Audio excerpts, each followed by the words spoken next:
বিশ্বের বজ্রপাত প্রবণ দেশগুলোর মধ্যে একটি বাংলাদেশ। দেশে প্রতি বছর বজ্রপাতে মারা যায় ৩ থেকে ৩৫০ মানুষ। সুনামগঞ্জ, সিলেট, জামালপুর, শেরপুর, সিরাজগঞ্জ, পাবনা, টাঙ্গাইল ও রাজশাহীতে বজ্রপাতের রেকর্ড বেশি। তবে বজ্রপাতে মৃত্যুহার কমাতে পারে সচেতনতা। আবহাওয়াবিদ ও গবেষকরা বলছেন, বেশ কিছু সতর্কতামূলক পদক্ষেপে মৃত্যু কমানো সম্ভব অনেকাংশে। এই ঈদে জামা জুতো অ্যাক্সেসরিজের ডিসকাউন্ট।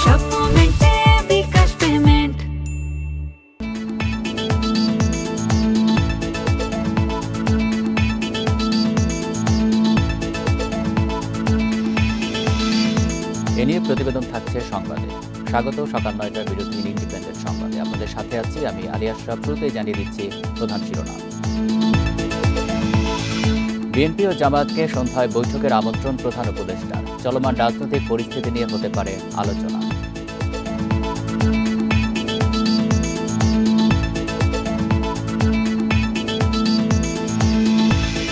অধ্যাপক ইউনূসের প্রধান উপদেষ্টার পদ ছাড়ার ইচ্ছা ব্যক্তিগত, বলছে বিএনপি।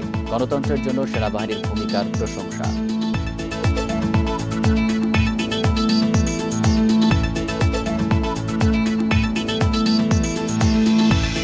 আসছে বাজেটে ঘাটতি জিডিপির ৪.২%। ব্যাংক খাত থেকে ১,২০,০০০ কোটি টাকা চায় সরকার।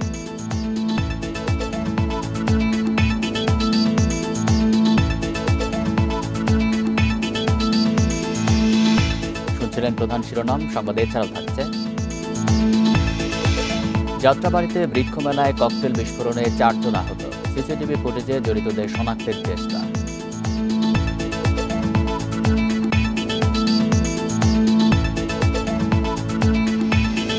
শুনছিলেন শিরোনাম, এবার বিস্তারিত। বিএনপি ও জামায়াতে ইসলামীকে বৈঠকের আমন্ত্রণ জানিয়েছেন প্রধান উপদেষ্টা অধ্যাপক ডক্টর মোহাম্মদ ইউনূস। সন্ধ্যায় প্রধান উপদেষ্টার বাসভবন যমুনায় পৃথকভাবে এই বৈঠকগুলো হওয়ার কথা রয়েছে। তবে বৈঠকে যোগ দেওয়ার বিষয়ে এখনও কিছু জানায়নি বিএনপি। প্রধান উপদেষ্টার কার্যালয় থেকে বিএনপিকে বৈঠকের জন্য সময় দেওয়া হয়েছে সন্ধ্যা 7:30টায়। জানা গেছে, বৈঠকে প্রধান উপদেষ্টার সাথে চলমান রাজনৈতিক পরিস্থিতি সহ নানা ইস্যুতে হবে আলোচনা।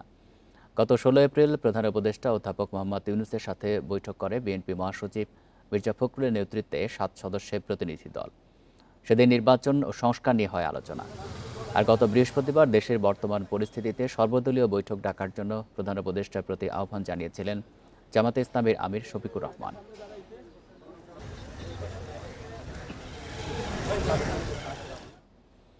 প্রধান উপদেষ্টা অধ্যাপক মোহাম্মদ ইউনূসের পদত্যাগের ইচ্ছা তার ব্যক্তিগত বিষয় বলে মন্তব্য করেছেন বিএনপি স্থায়ী কমিটির সদস্য সালাউদ্দিন আহমেদ। তিনি জানান, বিএনপি প্রধান উপদেষ্টার পদত্যাগ দাবি করেনি। শুক্রবার সন্ধ্যায় ইন্ডিপেন্ডেন্ট টেলিভিশনকে দেওয়া সাক্ষাৎকারে তিনি আরও বলেন, গণতন্ত্রে উত্তরণের পথে সেনাবাহিনীর তাগিদ দেওয়ার বিষয়টি প্রশংসার। দেশের বিরাজমান পরিস্থিতিতে ক্ষুব্ধ ও হতাশ অন্তর্বর্তী সরকারের প্রধান উপদেষ্টা অধ্যাপক মোহাম্মদ ইউনূস। বৃহস্পতিবার উপদেষ্টা পরিষদের বৈঠকে চলমান পরিস্থিতিতে ঠিকমতো দায়িত্ব পালন করতে পারবেন না এমন আশঙ্কা প্রকাশ করে পদত্যাগের ইচ্ছা প্রকাশ করেন তিনি। প্রধান উপদেষ্টার পদত্যাগের ইচ্ছা তার ব্যক্তিগত বিষয় বলে মনে করছে বিএনপি। দলটির স্থায়ী কমিটির সদস্য সালাউদ্দিন আহমেদ বলেন, বিএনপি প্রধান উপদেষ্টার পদত্যাগ দাবি করেনি। আমরা তো ওনার পদত্যাগ চাইনি, পদত্যাগ দাবি করেনি বিএনপি। তিনি আবেগের বশবর্তী হয়ে যদি দায়িত্ব পালন অপারগতা প্রকাশ করেন, সেটা নিতান্তই ওনার ব্যক্তিগত ব্যাপার হবে। তবে প্রধান উপদেষ্টা শেষ পর্যন্ত দায়িত্ব থেকে সরে গেলে রাষ্ট্র পরবর্তী করণীয় ঠিক করবে বলেও মন্তব্য করেন তিনি। এবং সেই ক্ষেত্রে রাষ্ট্র অবশ্যই বিকল্প খুঁজে নেবে। এখানে আবেগের কোনো বিষয় নাই, রাষ্ট্র পরিচালনার বিষয়। এবং আমি মনে করি পৃথিবীতে কেউ অপরিহার্য নয়। তারপরও আমরা আশা করব তিনি সম্মানিত ব্যক্তি, বিশ্ববরেণ্য একজন ব্যক্তিত্ব, তিনি অনুধাবন করবেন জাতির এই আকাঙ্ক্ষা।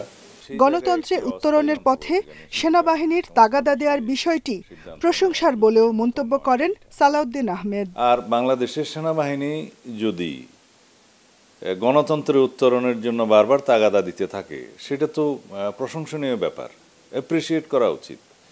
এখন তিনি বলেছেন যে ডিসেম্বরের মধ্যে একটি নির্বাচন অনুষ্ঠান হওয়া উচিত, এই শব্দটি ব্যবহার করেছেন এবং আমরা মনে করি উনি রাইটলি বলেছেন।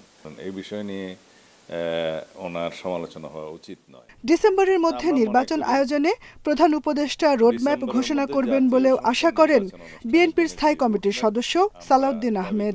প্রত্যাশা করি সারা জাতির আকাঙ্ক্ষা জাহানারা পারভিন, ইন্ডিপেন্ডেন্ট নিউজ, ঢাকা। সেটাই একমাত্র সমাধান। সরকারের দায়িত্ব পালনে প্রতিবন্ধকতা আসছে বলে মন্তব্য করেছেন পরিবেশ উপদেষ্টা সৈয়দা রিজওয়ানা হাসান।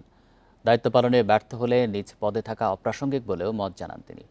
শুক্রবার ঢাকা বিশ্ববিদ্যালয় সিনেট ভবনে এক আলোচনায় উপদেষ্টা বলেন, সরকার দায়িত্ব নেবার পর থেকেই নানা দাবিতে রাজধানীর রাস্তাঘাট বন্ধ করে নগরবাসীকে জিম্মি করা হচ্ছে। এমন পরিস্থিতিতে দেশ গঠনে সব রাজনৈতিক দলের সহায়তা চান তিনি।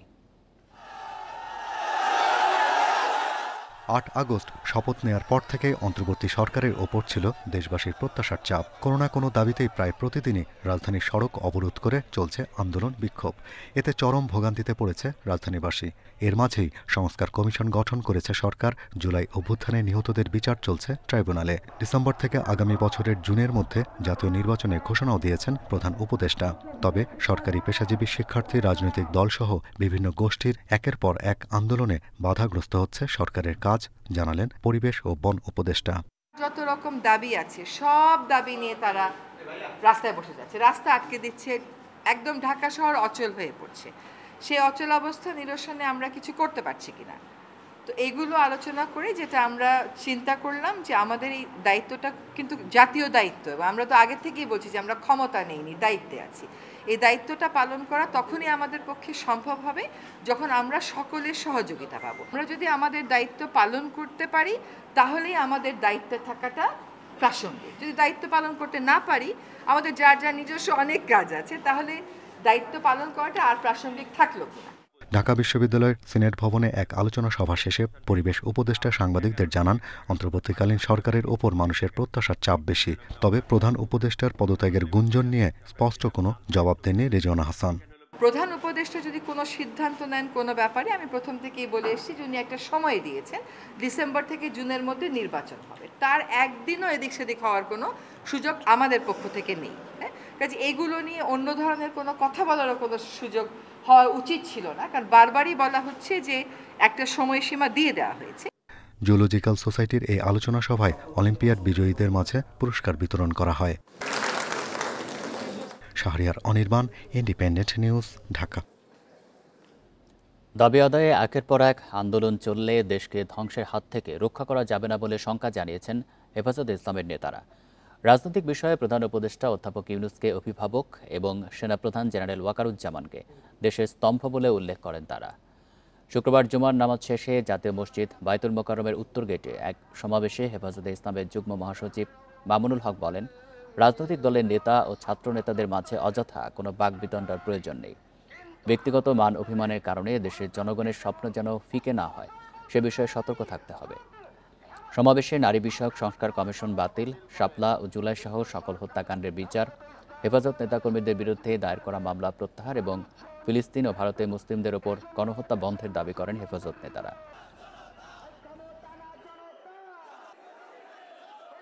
ছাত্রনেতৃবৃন্দ, তোমাদেরকে আমি বলবো, তোমরাও দায়িত্বশীল ভূমিকা পালন করো। রাজনৈতিক দলগুলোর সঙ্গে অযথা বাক বিতণ্ডায় জড়ানোর কোনো প্রয়োজন নেই। চলমান এই পরিস্থিতিকে মোকাবেলা করবার উদাত্ত আহ্বান জানাই। অন্তর্বর্তী সরকারের ত্রুটি থাকলেও জাতীয় স্বার্থে এই সরকারকে টিকিয়ে রাখতে হবে বলে মন্তব্য করেছেন জামাতে ইসলামী নায়েবে আমির ডাক্তার সৈয়দ আব্দুল্লাহ মোহাম্মদ তাহের। শুক্রবার বিকেলে রাজধানীর ডিপ্লোমা ইঞ্জিনিয়ার্স ইনস্টিটিউশনে ঢাকাস্থ পটুয়াখালী ফোরামের এক প্রীতি সমাবেশে এই মন্তব্য করেন তিনি। বলেন, অন্তর্বর্তী সরকারের অধীনে একটি সুষ্ঠু ও নিরপেক্ষ নির্বাচন জনগণের চাওয়া, তাই সবাইকে এই ব্যাপারে সহযোগিতা করতে হবে।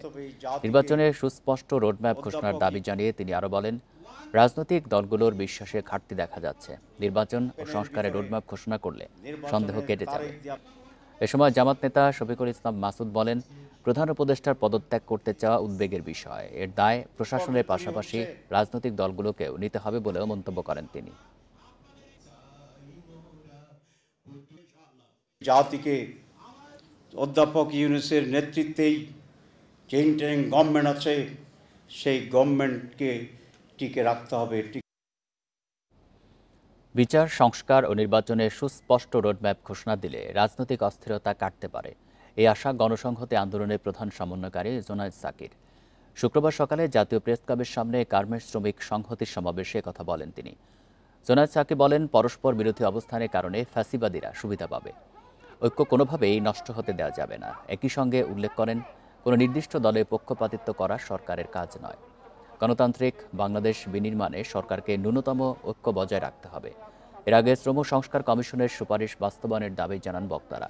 মাতৃত্বকালীন ছুটি 6 মাস করা সহ 10 দফা দাবি তুলে ধরা হয় সমাবেশে। আমরা যদি এই ফ্যাসিবাদ বিরোধী আন্দোলনকারী শক্তিসমূহ নিজেদের মধ্যে ঐক্য রক্ষা করতে না পারি, তাহলে পতিত ফ্যাসিস্টরা তার সুবিধা নিবে, তার দেশি বিদেশিরা সুবিধা নিবে। দেশবিরোধী ষড়যন্ত্র ও ভারতীয় আধিপত্যবাদের বিরুদ্ধে রোববার শাহবাগে সমাবেশ করবে জুলাই ঐক্য। 80টি সংগঠনের সমন্বয়ে এই প্ল্যাটফর্মটি যারা জুলাইয়ের চেতনা ধারণ করে তাদেরকে নিয়ে গঠিত। আগামী 25 মে জুলাইয়ের সব শক্তিকে একত্র করে শাহবাগে প্রতিবাদ সমাবেশ করবে তারা। দেশবিরোধী ষড়যন্ত্র সহ ভারতীয় আধিপত্যবাদের বিরুদ্ধে হবে তাদের প্রতিবাদ। শনিবার থেকে এই বিষয়ে সারা দেশে অনলাইন ও অফলাইনে প্রচার চালানো হবে বলেও ঘোষণা দিয়েছে জুলাই ঐক্য।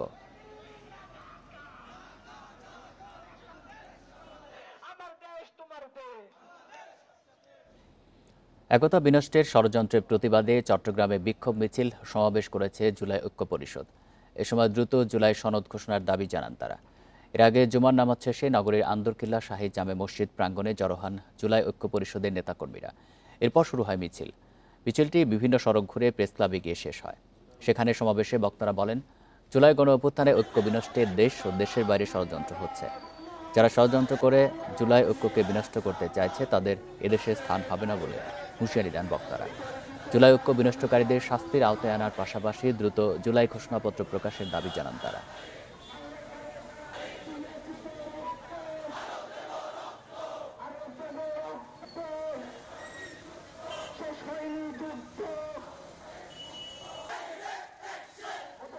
দিনের মধ্যে জুলাই ঘোষণাপত্র জারি করার জন্য যা যা পদক্ষেপ নেওয়া প্রয়োজন আপনারা পদক্ষেপ নিন। সর্বোপরি সবাইকে আহ্বান জানাতে চাই, ঐক্যবদ্ধ থাকার বিকল্প কোনো কিছু নেই। আমরা অতি সত্বর দৃশ্যমান সংস্কার এবং বিচারের গতি দেখতে চাই এবং সরকারের প্রতিশ্রুতি অনুযায়ী জুলাই সনদ অতি বিলম্বে ঘোষণা করতে হবে। ন্যূনতম সংস্কারের পাশাপাশি গণতন্ত্র নিশ্চিতে দ্রুত নির্বাচন দেওয়ার দাবি জানিয়েছেন বাংলাদেশ কমিউনিস্ট পার্টির সভাপতি মোহাম্মদ শাহ আলম। তার অভিযোগ, বিদেশি এজেন্ডা বাস্তবায়নে কাজ করছে সরকার।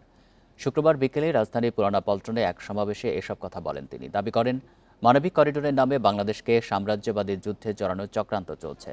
এছাড়া চট্টগ্রাম বন্দর ব্যবস্থাপনার দায়িত্ব বিদেশিদের হাতে তুলে দেওয়ার চেষ্টা হচ্ছে। শাহ আলম আরও বলেন, পদত্যাগের কথা বলে দেশে নৈরাজ্য সৃষ্টি করা চলবে না।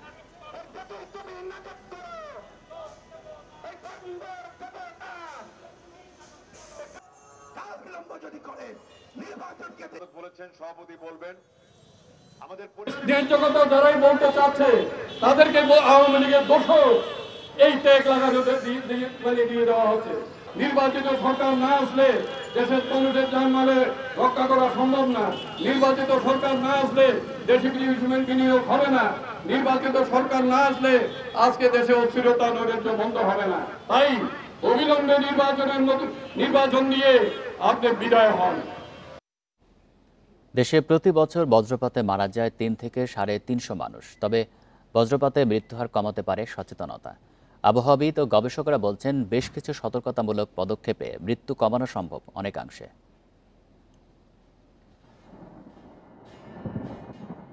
বিশ্বে বজ্রপাত প্রবণ দেশগুলোর মধ্যে একটি বাংলাদেশ। সুনামগঞ্জ, সিলেট, জামালপুর, শেরপুর, সিরাজগঞ্জ, পাবনা, টাঙ্গাইল ও রাজশাহীতে বজ্রপাতের রেকর্ড বেশি। তালিকায় আছে বগুড়াও। এবার বর্ষার আগেই নিয়মিত বৃষ্টির সঙ্গে হচ্ছে বজ্রপাতও। চলতি মাসের শুরুতেই বগুড়ার সারিয়াকান্দিতে বৃষ্টির মধ্যে বজ্রপাতে মারা গেছেন 2 ভাই। ধুনাটেও মৃত্যু হয়েছে আরও 2 জনের। এবছর জেলায় বজ্রপাতে মারা গেছে অন্তত 7 জন।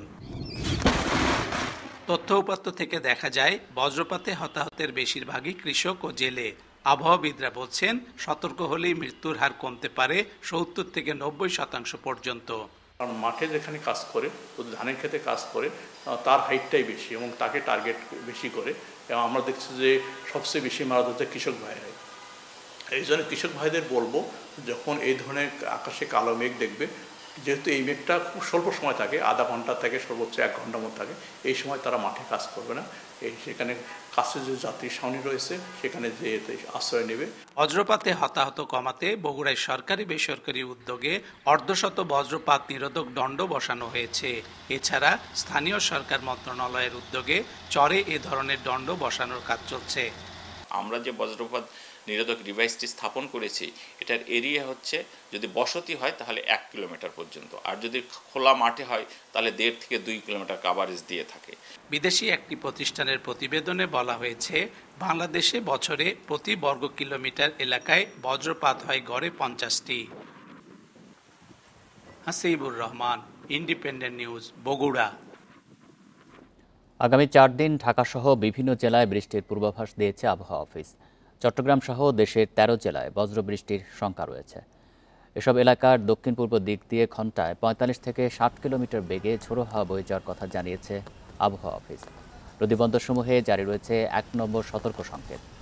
আবহাওয়া অধিদপ্তরের তথ্যানুসারে আগামী মঙ্গলবার উত্তর বঙ্গোপসাগরে লঘুচাপ সৃষ্টি হতে পারে। এই এলাকায় গভীর সঞ্চারণশীল মেঘ তৈরি হচ্ছে। এর প্রভাবে দেশের উপকূলীয় এলাকা ও সমুদ্র বন্দরে ঝোড়ো হাওয়া বয়ে যেতে পারে। দেশের 4 সমুদ্র বন্দরে জারি রয়েছে 3 নম্বর স্থানীয় সতর্ক সংকেত।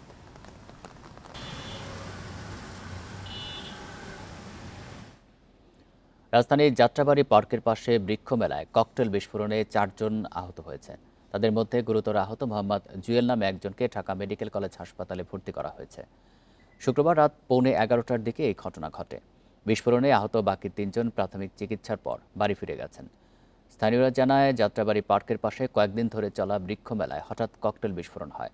নার্সারির মালিক জানান, বিস্ফোরণে আহত জুয়েলের ক্ষত বেশি। পুলিশ বলছে, ককটেলটি একটি জর্দার ডিব্বায় স্কচ টেপ দিয়ে পেঁচানো ছিল। ফ্লাইওভার থেকে অজ্ঞাতনামা ব্যক্তিরা এটি নিক্ষেপ করেছেন বলে ধারণা করছে পুলিশ। আশপাশে সিসি ক্যামেরার ফুটেজ দেখে জড়িতদের শনাক্ত করার চেষ্টা চলছে। আমি আর কি সামনের দিকে ছিলাম, তো পেছনের দিকে বিপরীত দিকে ফিরে গাছ দেখাচ্ছি, প্রচণ্ড শব্দ হইলো। পিছনের দিকে তাকালাম, আমরা ভাবলাম হঠাৎ করে গাড়ির টায়ার কি পাংচার হয়েছে কিনা বা বাস্ট হয়েছে কিনা। তো দেখলাম প্রচুর পরিমাণে ধোঁয়া এবং হচ্ছে বিকট শব্দে আমাদের সবার কানটা হচ্ছে কোনো কিছুই শুনতেছিলাম না। হাতে হয়েছে এই জায়গায় আর এই জায়গায়, আর আঁটুর পায়ের এখানে আর এই জায়গায় এখানে, আর যে রগের ভিতরে মানে সম্ভবত বারুদ ঢুকছে হয়তো বা, ওইটি বের করার চেষ্টা করতেছে। টঙ্গীতে ঝুট ব্যবসা নিয়ন্ত্রণ নিয়ে বিএনপি ও বৈষম্য বিরোধী ছাত্রদের মধ্যে সংঘর্ষে পুলিশ সহ অন্তত 5 জন আহত হয়েছেন। এ সময় বেশ কয়েকটি ককটেল বিস্ফোরণ হয়। পুলিশ ও স্থানীয়রা জানায়, দুপুরে গাজীপুরা এলাকায় একটি তৈরি পোশাক কারখানার ঝুট নিচ্ছিল বিএনপির একটি গ্রুপ। এ সময় বিএনপি আরেকটি দল ও বৈষম্য বিরোধী ছাত্রদের একটি অংশ এসে বাধা দেয়। এতে 2 পক্ষের মধ্যে ধাওয়া পাল্টা দেওয়া হয়। এ সময় বেশ কয়েকটি ককটেল বিস্ফোরণের ঘটনা ঘটে। পরে পুলিশ এসে পরিস্থিতি নিয়ন্ত্রণে আনে। এলাকায় অতিরিক্ত পুলিশ মোতায়েন করা হয়েছে।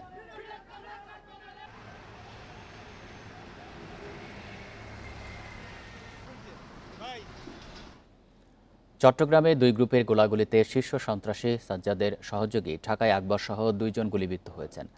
শুক্রবার রাতে পতেঙ্গা এলাকায় গোলাগুলির ঘটনা ঘটে। পুলিশ জানায়, সন্ধ্যার দিকে পতেঙ্গা এলাকায় 2 গ্রুপের মধ্যে গোলাগুলি হয়। এ সময় স্থানীয়রা আহত 2 জনকে উদ্ধার করে চট্টগ্রাম মেডিকেল কলেজ হাসপাতালে পাঠানো হয়।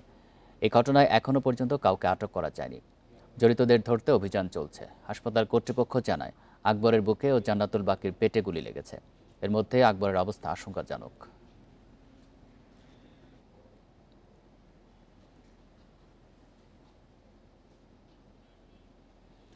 সাতক্ষীরায় জাল ডলার, জাল টাকা ছাপানোর মেশিন সহ প্রতারক চক্রের 2 সদস্যকে আটক করেছে সেনাবাহিনী। শুক্রবার সন্ধ্যায় পৌরসভার কাটে এলাকায় অভিযান চালিয়ে তাদের আটক করা হয়।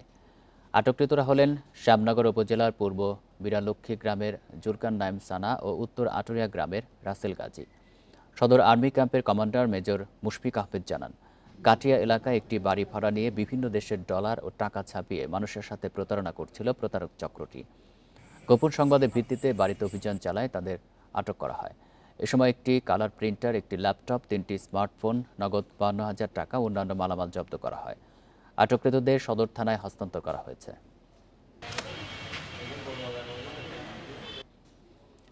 মালয়েশিয়ায় কর্মী পাঠাতে অনিয়ম ও খরচ কমাতে পুরনো 101টি এজেন্সিকে দায়িত্ব না দিয়ে বিদ্যমান লাইসেন্সে যোগ্যদের সুযোগ দেওয়ার আহ্বান জানিয়েছে সিন্ডিকেট বিরোধী রিক্রুটিং এজেন্সি। আর অভিবাসন ব্যয় কমাতে সরকারি তত্ত্বাবধানে অর্থ লেনদেন ব্যবস্থাপনার পরামর্শ অভিবাসন বিশেষজ্ঞদের। এদিকে বিভিন্ন পক্ষের আপত্তির পরেও বাংলাদেশের পুরনো এজেন্সিগুলো দিয়েই কর্মী নিয়োগে অনড় মালয়েশিয়া সরকার। সম্প্রতি মালয়েশিয়ার শ্রমবাজার খোলার খবরে আশাবাদী কর্মীরা, তবে এবারও সিন্ডিকেটের মাধ্যমে মালয়েশিয়া যেতে হবে কিনা এ নিয়ে শঙ্কায় তারা। সিন্ডিকেটের কারণে যেতে না পেরে সবশেষ প্রায় 50,000 কর্মীর নিঃস্ব হওয়া ও হাজার হাজার কোটি টাকার দুর্নীতির খবর এখনও পুরনো হয়নি।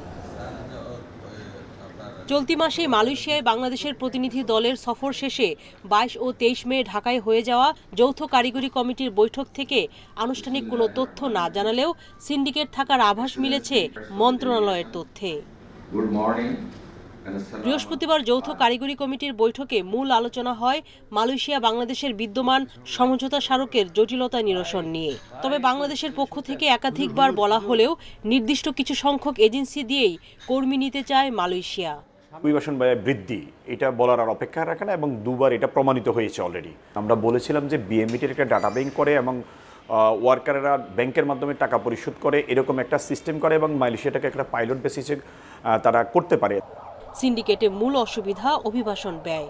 গতবার এই অঙ্ক ছাড়িয়ে গিয়েছিল 5 লাখের উপর। সিন্ডিকেট রেখে এর লাগাম টানতে চাইলে লেনদেন হতে হবে সরকারি ব্যবস্থাপনায়। এই যে পেমেন্টের সিস্টেমটা, এইটা আমরা কেন অনলাইনে করতে পারছি না? একেবারে সর্বোচ্চ পর্যায় থেকে এটাকে নিয়ন্ত্রণ করা না হবে, মনিটরিংয়ের জায়গাটাকে বাধ্য করা না হবে, জবাবদিহিতাটা সৃষ্টি করা না হবে, তাহলে এই অভিবাসন ব্যয় যেমন কমবে না একটি, আরেকটা হচ্ছে যে ওখানে যাওয়ার পরে এত টাকা খরচ করে যাওয়ার পরেও সে যে কাজ পাবে সেই কাজের নিশ্চয়তাটাও সে পাবে না। আগের মতো 101টি রিক্রুটিং এজেন্সি না হয়ে এর সংখ্যা কিছুটা বাড়তে পারে বলে আভাস মিলেছে। সুলতানা জাহান মিতু, ইন্ডিপেন্ডেন্ট নিউজ, ঢাকা। এবার থাকছে আসন্ন বাজেট নিয়ে বিশেষ প্রতিবেদন।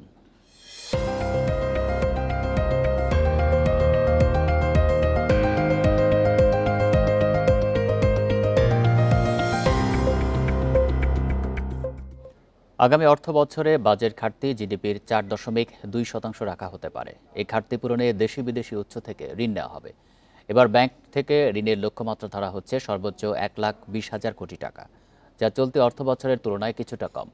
তবে অর্থনীতিবিদরা বলছেন, সরকার ব্যাংক থেকে বেশি ঋণ নিলে বিনিয়োগ কর্মসংস্থানে যেমন প্রভাব পড়বে, তেমনি ঝুঁকিতে পড়বে ব্যাংক খাত। প্রতি অর্থবছরে জিডিপির 5% আশেপাশে থাকে বাজেট ঘাটতি। তবে আগামী অর্থবছরে ঘাটতি কমিয়ে 4.2% রাখা হতে পারে। ঘাটতি পূরণে বেশিরভাগ ঋণই নেওয়া হবে দেশের ব্যাংক ব্যবস্থা থেকে। আগামী অর্থবছরে মোট ঋণের মধ্যে নিট বিদেশি ঋণের লক্ষ্যমাত্রা কিছুটা বাড়িয়ে ধরা হচ্ছে 1,10,000 কোটি টাকা। বাকি 1,30,000 থেকে 40,000 কোটি টাকা হতে পারে দেশি ঋণ। এর মধ্যে ব্যাংক থেকে ঋণের লক্ষ্যমাত্রা ধরা হচ্ছে সর্বোচ্চ 1,20,000 কোটি টাকা। উন্নয়ন প্রকল্প করতে গিয়ে তারা খুব বেশি ঋণ ব্যাংকিং সেক্টর থেকে নেবে না, কারণ কিছু কিছু ব্যাংকের তো লিকুইডিটি ক্রাইসিস আছে।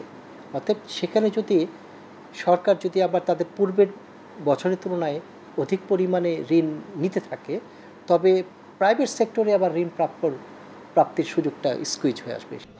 চলতি অর্থবছরে সঞ্চয়পত্র বিক্রি থেকে 15,000 কোটি টাকা সংগ্রহের লক্ষ্যমাত্রা থাকলেও আগামী অর্থবছরে তা বাড়িয়ে 20,000 কোটি টাকা করা হচ্ছে। অর্থনীতি বিশ্লেষকরা বলছেন, অনুৎপাদনশীল খাতে সরকারের ব্যাংক ঋণের নির্ভরতা বাড়তে থাকলে বেসরকারি খাতে ঋণ প্রবাহ কমবে, যার নেতিবাচক প্রভাব পড়বে বিনিয়োগ ও কর্মসংস্থানে। সরকার যদি অতিমাত্রায় ব্যাংক থেকে ঋণ নেয়, এটা অবশ্যই ব্যক্তি খাতের বিনিয়োগকে ক্ষতিগ্রস্ত করবে এবং সরকারের ঋণ নির্ভরতা বাড়বে। সরকারের যেটা ঋণ বাবদ যে সুদ পরিশোধের, সেটা কিন্তু বাজেটে আমরা দেখছি যে প্রতি বছরই বাড়ছে। তো এটা একটা সাস্টেনেবল একটা পথ না। চলতি অর্থবছরে ব্যাংক ব্যবস্থা থেকে 1,37,500 কোটি টাকা ঋণ নেওয়ার লক্ষ্যমাত্রা থাকলেও 8 মাসে সরকার ঋণ নিয়েছে লক্ষ্যের 17%। দুর্নীতি, অনিয়ম বন্ধের পাশাপাশি পাচার হওয়া অর্থ ফিরিয়ে আনতে পারলে ব্যাংক ঋণ নির্ভরতা কমবে বলে মনে করেন বিশ্লেষকরা। ঘাটতি পূরণে ব্যাংক ব্যবস্থা থেকে সরকার বেশি ঋণ নিলে বেসরকারি খাতে ঋণ প্রবৃদ্ধির ওপর নেতিবাচক প্রভাব পড়ার আশঙ্কা রয়েছে। সুদ পরিশোধও ব্যয় করতে হবে বড় অঙ্কের অর্থ। তাই এ বিষয়ে সতর্ক থাকার পরামর্শ বিশেষজ্ঞদের। Shafil Alam Sujon, independent news, Dhaka.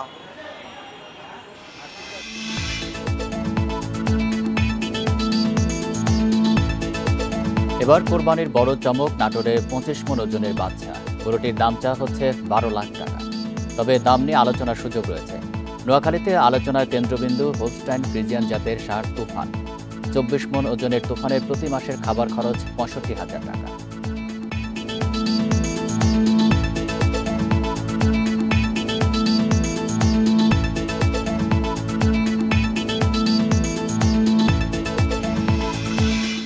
এ নিয়ে প্রতিবেদন থাকছে সংবাদের শেষ অংশে।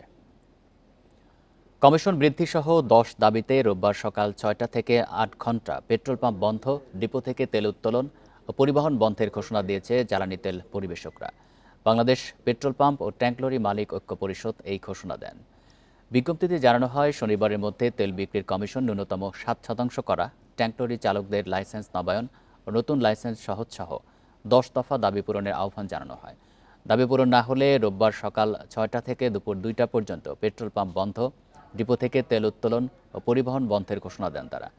এতে সারা দেশে 4,500 পেট্রোল পাম্প, ডিপো থেকে তেল উত্তোলন ও পরিবহন বন্ধ থাকবে। দাবি পূরণ না হলে কঠোর কর্মসূচির হুঁশিয়ারি দেন তারা।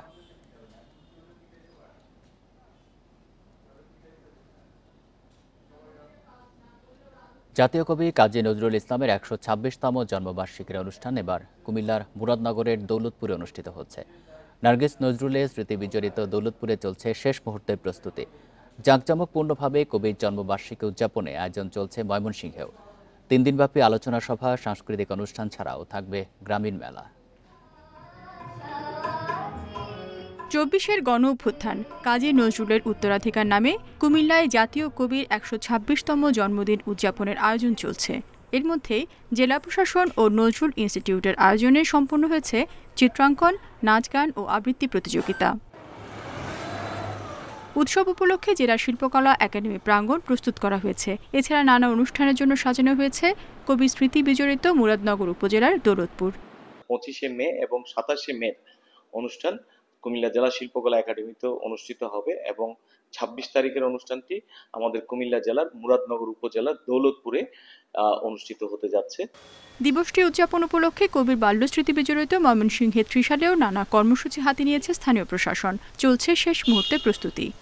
আমাদের ত্রিশালবাসীর দাবির প্রেক্ষিতে এবার প্রোগ্রামটি আমাদের নজরুল একাডেমির মাঠে অনুষ্ঠিত হচ্ছে।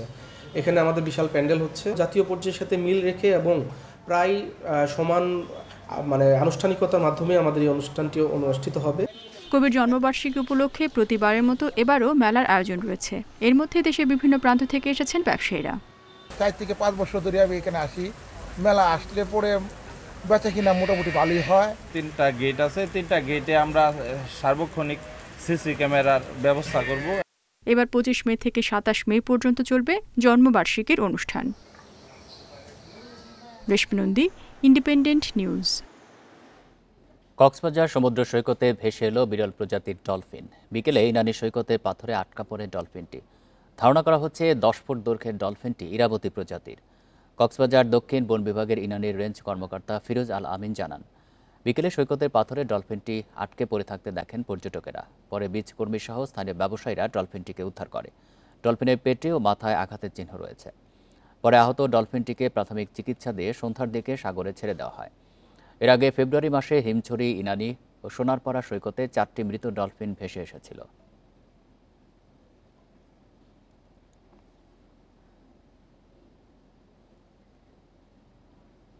এবার কোরবানির বড় চমক, নাটোরের 25 মণ ওজনের বাচ্চা। গরুটির দাম চাওয়া হচ্ছে 12 লাখ টাকা। তবে দাম নিয়ে আলোচনার সুযোগ রয়েছে। নোয়াখালীতে আলোচনার কেন্দ্রবিন্দু হোলস্টাইন ফ্রিজিয়ান জাতের ষাঁড় তুফান। 24 মণ ওজনের তুফানের প্রতি মাসের খাবার খরচ 65,000 টাকা। কোরবানি উপলক্ষে নাটোরের নলডাঙ্গার কৃষক আব্দুল মজিদ 25 মণ ওজনের গরু প্রস্তুত করেছেন। গরুটির নাম রাখা হয়েছে বাদশা। আর বাদশাকে দেখতে ভিড় করছেন উৎসুক জনতা। ক্রেতাও আসতেছে, প্লাস এলাকাবাসী যত আছে পার্শ্ববর্তী এলাকার লোক সকাল বিকাল দেখতেছে। 25 মণ ওজনের গরুটির দাম চাওয়া হয়েছে 12 লাখ টাকা, আর সাথে ক্রেতার জন্য একটি খাসি ফ্রি। ক্রেতা আসলে আলোচনা সাপেক্ষে দাম ঠিক করা হবে, তবে এই গরুটার সাথে একটা খাসি ফ্রি দেব। গরুটা কিনে আনে তখন আমি খুশি হয়ে নাম রাখি নাটোরের বাদশা। উপজেলা প্রাণী সম্পদ কর্মকর্তা জানিয়েছেন, গরুটিকে প্রাকৃতিকভাবে দেশীয় খাবার দিয়ে লালন পালন করা হয়েছে। আনুমানিক ওজন প্রায় 1000 কেজি, প্রায় 25 মণ, এবং গরুটি সে সম্পূর্ণ প্রাকৃতিক উপায়ে ঘরে তৈরি খাবার দিয়ে, গম ভাঙা, ভুট্টা ভাঙা, ডাল ভাঙা এই মিশ্রণ খাবার দিয়ে এবং নিয়মিত কৃমিনাশক করে, এবং কোরবানির আগেই সে লাম্পি, যে বর্তমান সংক্রামক লাম্পি রোগের টিকাও নিয়েছেন। গরুটি প্রস্তুত আছে। নোয়াখালীতে আলোচনার কেন্দ্রবিন্দু হোলস্টাইন ফ্রিজিয়ান জাতের ষাঁড় তুফান। 24 মণ ওজনের তুফানের খাদ্য তালিকায় প্রাকৃতিক খাবারের সঙ্গে রয়েছে আপেল, কমলা, মাল্টা, কলাসহ নানা রকম ফলমূল। 25 মাসে যদি 25 মণ হয়, সেই ক্ষেত্রে আমার মনে হয় এই গরুটা এত কম ডিউরেশনের মধ্যে এত ওয়েট, এটা আমার মনে হয় বাংলাদেশের সেরা গরু হবে বলে আমি মনে করি। শখের বর্ষে 5 মাস আগে ষাঁড়টি চট্টগ্রাম থেকে আনেন নোয়াখালী সদর উপজেলার চিকিৎসক। 6 ফুট উচ্চতার ষাঁড়ের দাম ধরা হয়েছে 12 লাখ টাকা।